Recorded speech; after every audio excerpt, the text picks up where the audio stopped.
तो हमने के वीकली चैलेंज गिला किरकम पूरा करबो तो ओटा के लेके देखाबो। सबसे पहले हमने के डिस्प्ले में जाए हमने के होम स्क्रीन में जाके लगी।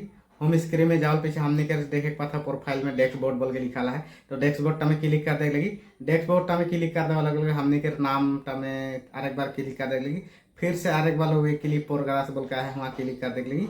वीकली प्रोग्रेस टा में क्लिक कर दे लगे हमने के सामने जितना भी टास्क है और आ जाए। तो यहाँ देखे पाथा सामने तो मैं एक साइड से बुझाई देव की करे लगी की करे ना लगी। तो सबसे पहले तो है क्रिएट 3 न्यू ग्रुप पोस्ट माने 3टा ग्रुप में पोस्ट करे लगी हमने के माने फोटो वीडियो जिकुन।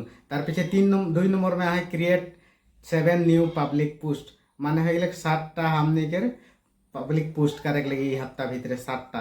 तार पीछे हमने के रिप्ले टू 10 कमेंट रिप्ले करे लगी 10 कमेंट हमने ये हफ्ता भीतर। तार पीछे 4 नंबर में आ गए get 100 interaction on your post माने 100 जन हमने के फोटो व वीडियो में इंटरेक्ट होक लगी।